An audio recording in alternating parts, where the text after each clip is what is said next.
can you describe what Iceland Airwaves is in a short words? Yeah, Iceland Airwaves is a musical, is a festival around music that happens.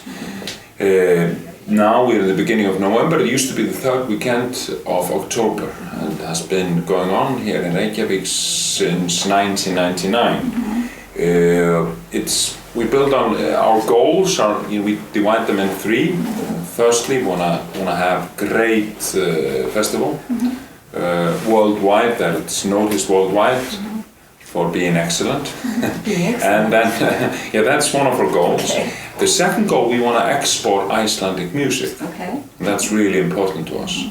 But to do so, we import bands. People sometimes don't understand this, but to export is to import, or vice versa. You need to do that. And our third goal is to get more tourists to come to Iceland off-season.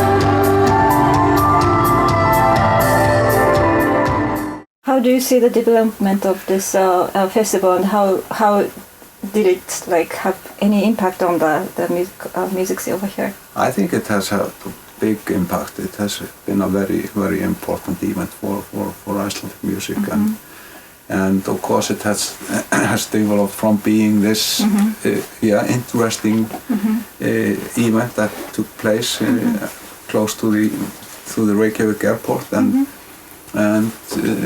I mean now we have 450 off-venue events and 200-300 bands playing for 4 nights, and we have Sigurós headlining the festival. Last year was Björk. Last year it was Björk, so I mean in a way everybody have been involved with the festival and it's still, and maybe more than ever, is looked at as one of the most important events during the year for Icelandic music. I mean, I'm not saying just for the eyes of the international press and media and also music fans, but also for the local scene. I mean, being creative, doing something special, doing something interesting, and aiming for this week and this spot. So that's, and also I mean it's lighten up Reykjavik and makes it's always a very, very great week, I think. Good. I like traveling on a trip because it does. I can focus on anything. My favorite songs. I want to learn to figure out. Is the radio on? I never know. Gonna burn it, feeling on through the road. The smoke is into a curtain, turn it up. I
so many people and so many different backgrounds, is there any like the fight between, no, I want to go pop, no, I want to go rock, no, I want to do classical? Did it happen to you?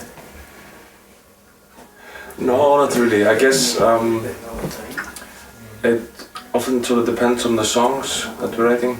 So some songs you would feel sort of natural taking them in a more like contemporary classical direction, maybe something minimalist or something. Yes. But the others get to be more poppy, just with some support from strings, and so the classical elements there might be more subdued.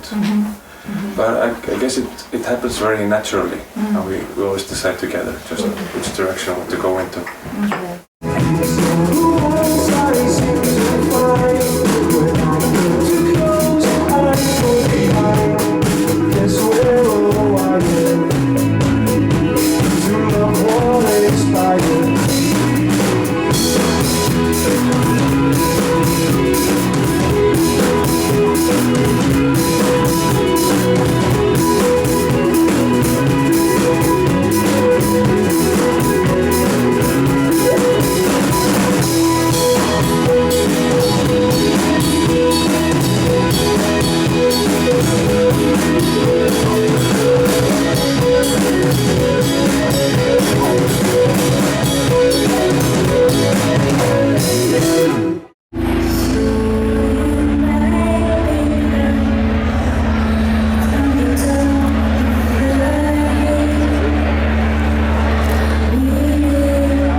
That I really noticed about you is that Emma Watterson came to Iceland and she mentioned your name. You're like Ola Gradnas and you and another one. Of Monsters and Men. Yeah. How do you feel about that? Yeah. Did you meet her? No, I was not in Iceland. You were not in Iceland?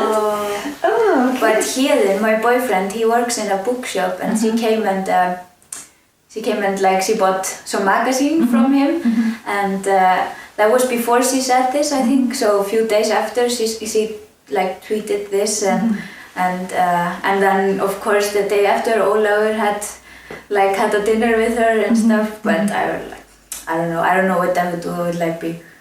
Hello.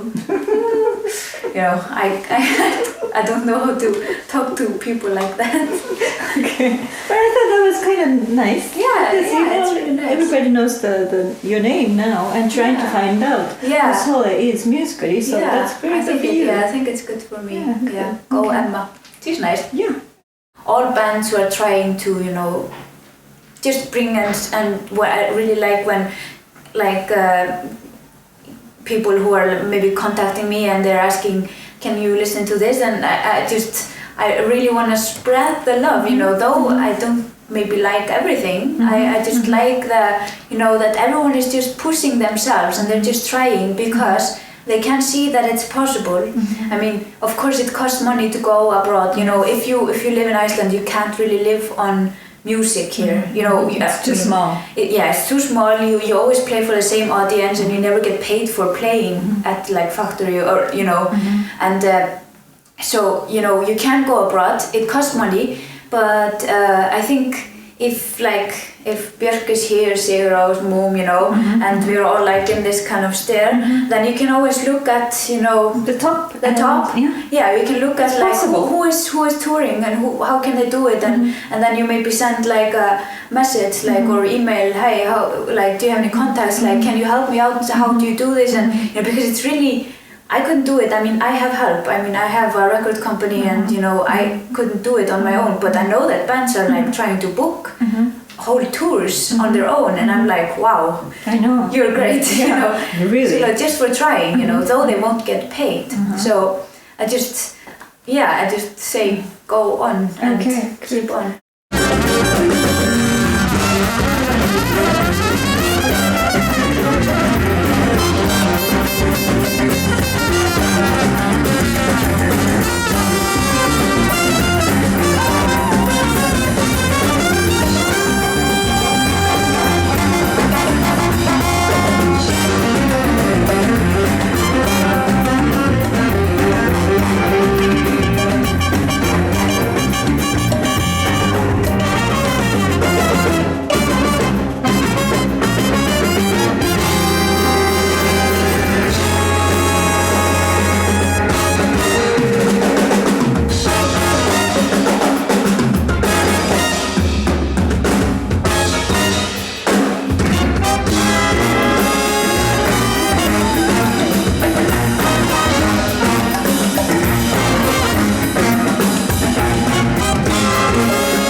When you're small?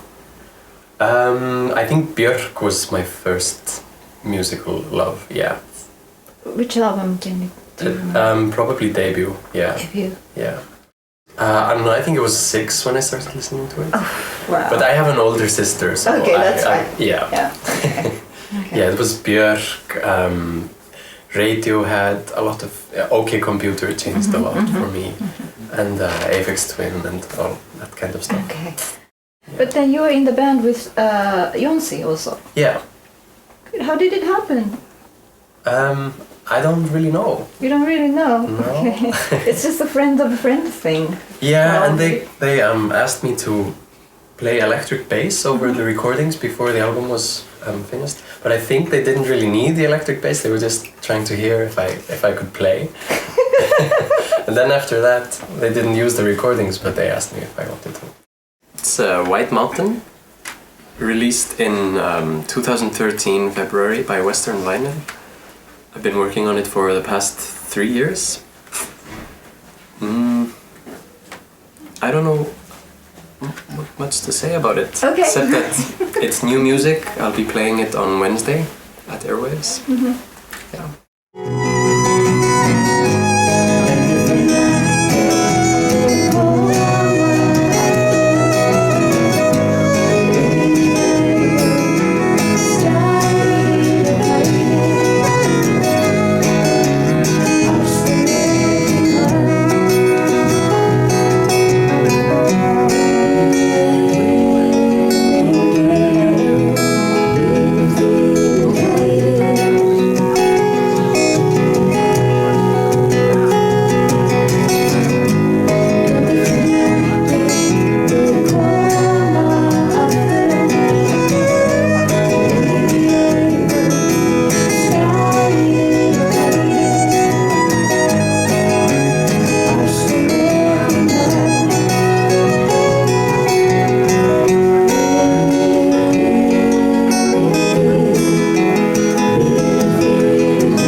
has like 40 people living there.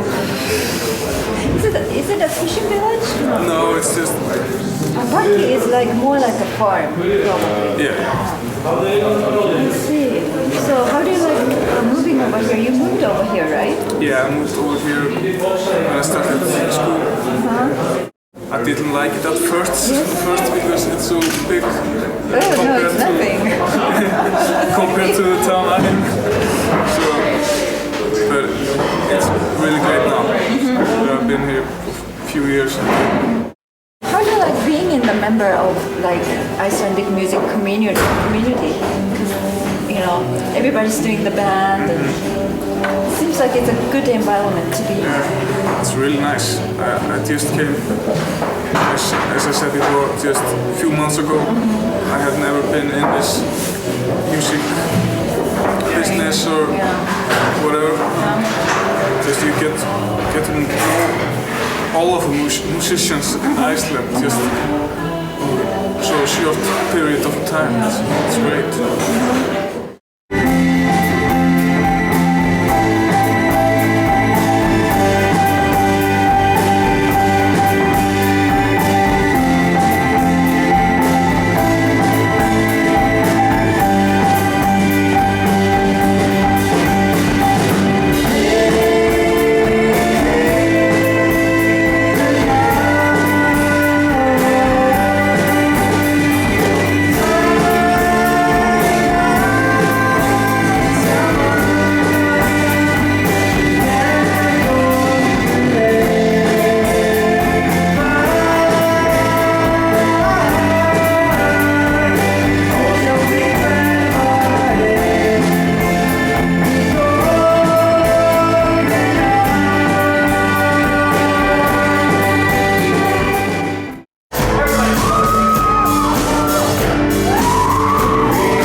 Icelandic music scene? Because it's difficult to say because you know there isn't just one Icelandic music scene. For example, we are lucky to be a part of the sort of rock and underground scene a little bit. We played last year in a festival called Ísnaflug, which is like the hard rock and the punk bands. But not only. It's kind of a more varied rock. And we barely squeeze into that category, you know, in our rockiest songs. And that is like a wonderful scene where everybody's friends and, you know, it's like beautiful people and you know that you can, you know, experience like a strong sort of, well, I can't really say brother and sisterhood. But there's other, you know, scenes like the pop scene and the electro scene and stuff, you know, that it's kind of, I don't know, I'm not gonna say more closed, I'm gonna say maybe not as welcome and, you know, as a group where everybody's sort of protecting everybody. I think it changed a little bit because there's more music in Iceland now than it used to be 10 or 15 years ago. You can, you know that. And it used to be so small that, you know, everybody helped everybody out and it didn't matter what you were doing or when. And I think it just went over that because the you know, there's more specialization, more specialization.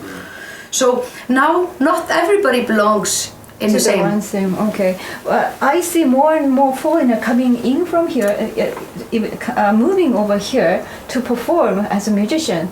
Do you find it kind of welcoming, or do you find it? How do you find it? Sure. Very, very good. Yeah. Good? Positive, The yeah. more the merrier, yeah. Yeah, because you have more. If you're a variety. musician, it doesn't matter from where you are. You're probably going to speak the same language as I do. Right. No, I don't. You're right. But It's not important where you were born. Okay. It's, you know, what sort of... you can What how are you you can giving? contribute to the scene. Okay, good.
How do you like being in Iceland, and how do you like Icelandic music scene? Because you're part of it. Being in Iceland, it's a new quality life. When you come from a big city with a lot of peoples and all the rules and everything like that, coming in here, it's a luxury. It's a real luxury, and it seems to be like anything is possible in the music scene in Iceland. So it's there is a room for everybody, and that's also a luxury. Would you like to talk a little bit more about your album, maybe? I started to write the first lyrics or sounds 5 years ago, and yeah, it just grew slowly. It's why it took 2 years to release also, because until last I don't know, mix and everything, I was not sure about which songs I had to put in, because it could be like 2 albums already. This is, yeah, it was really difficult choice. And also it grow and glow, and I needed more maturity to be more ready for it. Yeah, and it's basically a diary. It's like, it's my life. Okay. So. I saw Johannes' name at Tortones, Johannes, and Yep. he helped you, he kind of pushed you into making this one? Yeah, I was first coming to Toftanar to buy CD, listen to music, and we became friends. And slowly, step by step, I was like, oh, you know, do some little things. And he was listening to it, and then one day he was like, well, why don't you give birth now? Because it's time. And he really pushed me, yes. Especially the last year, like, Olena, it has to come because you are already going to something new, and this has to go and be ready for the newest. Good. It's really nice to have that kind of encouragement, because you cannot really decide when to do it. But somebody pushes it, and if you take it, you can just go forward, then new things will open up. So that's very nice, and it's really the right timing, because like we are one of those people who are here to discover something new and fresh and crisp and everything, and you're there, so it's just perfect. And I hope this will really open up lots of doors for you. Thank you. And we'll try to do our best also. Oh, thank you very much. I am so pleased that your people, your culture, country are attractive to my little work. Yes. Yeah, it means a lot to me.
This is an example of what we are doing now.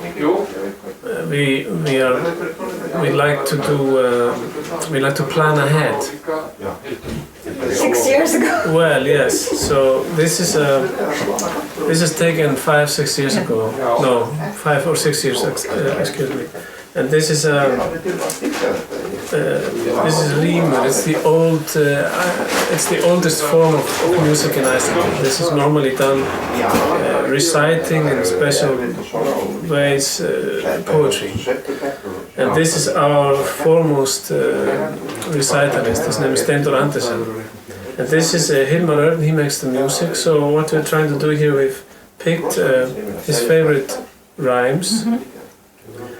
And Hilmar has done music to them. And we are trying to take this old tradition and bring it to the modern listener.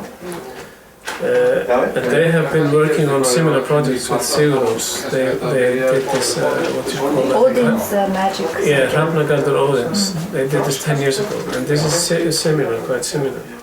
So here I have we have a special coffee blend. It's not available commercially anywhere. It's a secret blend. It's made out of, well, I can't tell you anymore. Anyway, some people like to take a souvenir from Iceland, so we sell the beans, special blend, everyone has a unique label. It's done by my daughter. So here are 2 examples.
I'm really into what I'm doing right now with my solo albums because it's a project that I'm doing with my daughter. She does the album cover art. Oh, right. And all the artwork for the CDs really. She does, you know, she draws and paints and. That one too? Yes. Okay. Yes. So now she's 14 and this is her 14-year-old. Yes, yeah. Okay, this is your daughter's work. Her portrait of her dad. Here, sometimes like Sigrid is a kind of extreme example, but you hear the cats meowing and kettle, you know, boiling and stuff. We're fine with accidents. Yeah, you know, we're fine with the uncontrollable, and that's a lot of fun. Yeah. You know, because you can always do it again if it was horrible, but you know, everything that is not foreseeable will put something that you had not thought, so it actually creates something bigger than you.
would have been 53. Her misery took her away. What of you? Out the window, she followed it down, closed her eyes for eternity. So your producer was Alex. Yeah, Alex Summers, yeah. How did you like working with him? It was very much like it was because he had like he's so many ideas that are really cool, and it's also like he's so good at sort of like getting you to do things that you didn't know that you exactly. And I really like it that he's so positive. Like all the time he's like shining with positive energy. Oh right. It's just something about him. I mean, yeah, and that's like, makes you like. And so like recording the album was like so much fun. Yeah, it was really because we were just doing a lot of creative work. Yeah. Yeah, so you are the member of Summaries also. It's a different project, isn't it? Yeah. I mean, you're not involved. Oh, okay. I mean, it just started that when there was not much doing with Pascal Pinon, I think it was in 2011 or 2010. Yeah, 2011, and we were sort of in the waiting time, Pascal Pinon. We hadn't released the album. It was just like everything was sort of in between, and we got this idea to do a new band. So it was like. So I could get like my creative energy out like very much in this band as well, because it's very different but still like I mean I think what I put the same effort into is just like basic good songwriting, and I think that's what I put most effort into. It's in both bands, even the soundscape is different, right? And sort of the ideology between it, like.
expensive was your tour in the States?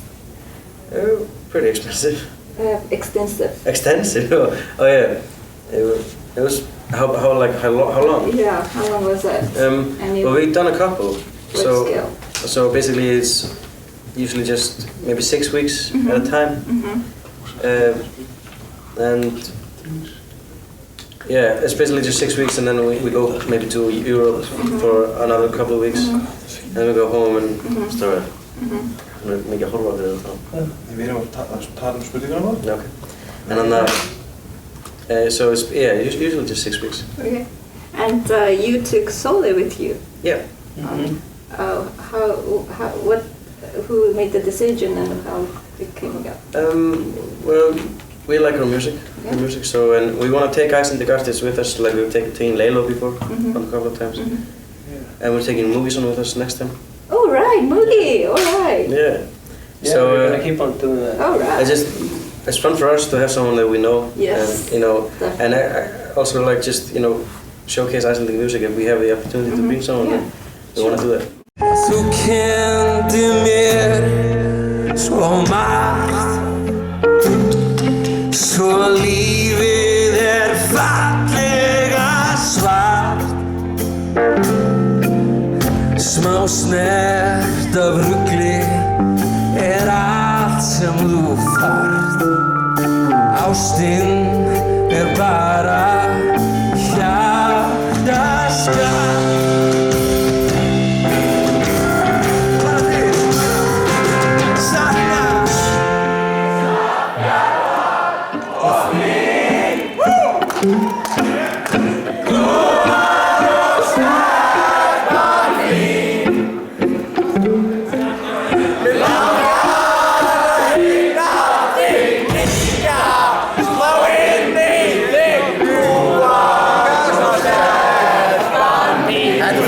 Það óþægilegt að sjá svona marga horfa á mig og segja mér langar inn í þig.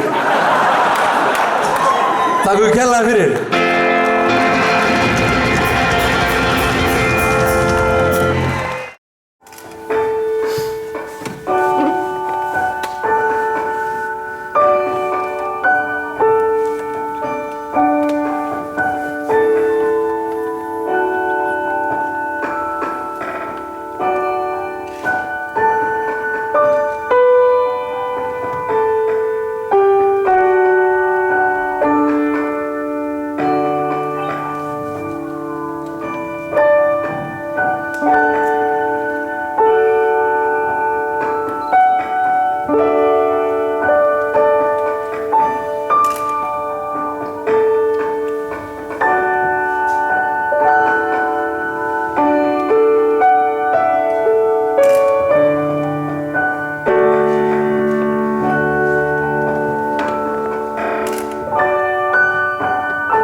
I grew up in a kind of small town in Sweden, and then you felt that you were a bit different, and so for some reason, you know, the music that Björk made at the moment was very fitting, you know, because you've been listening. I started very early listening to warp things like Aphex Twin and all that, and then Björk was some kind of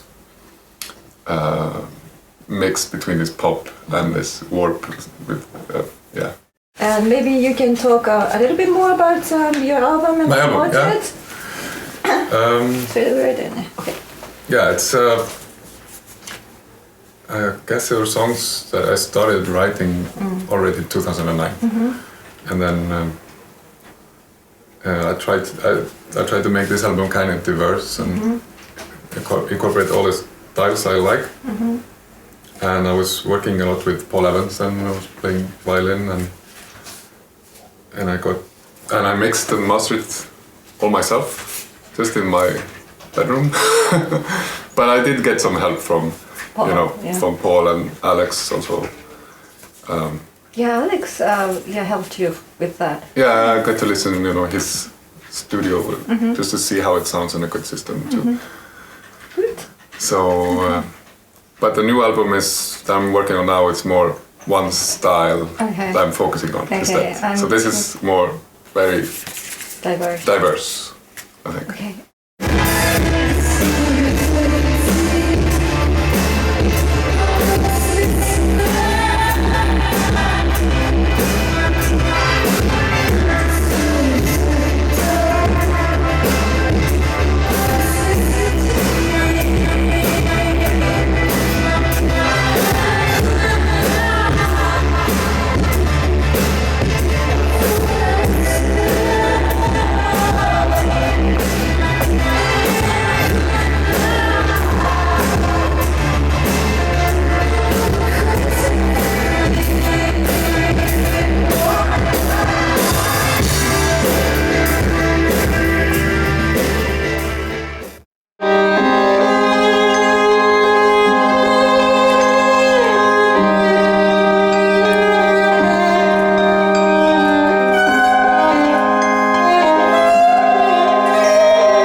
And another product you have, best-selling product is, of course, cigars. Yeah, that's been a very important Icelandic artist. Yes, they came along in 1993.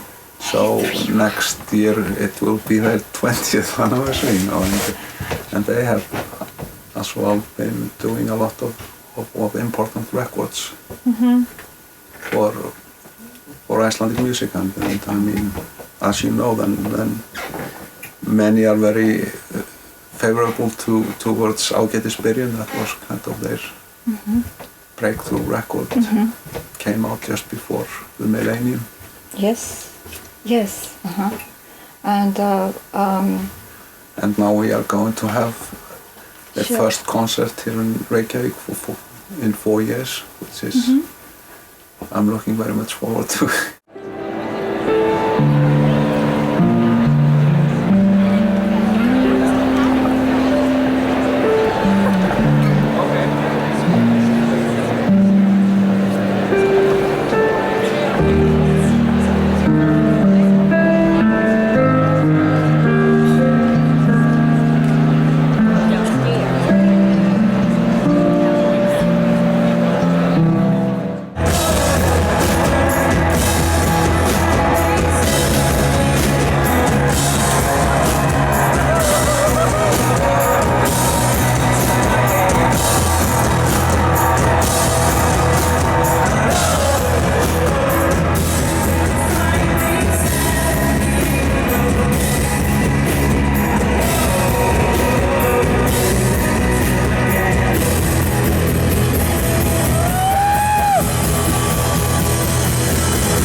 She's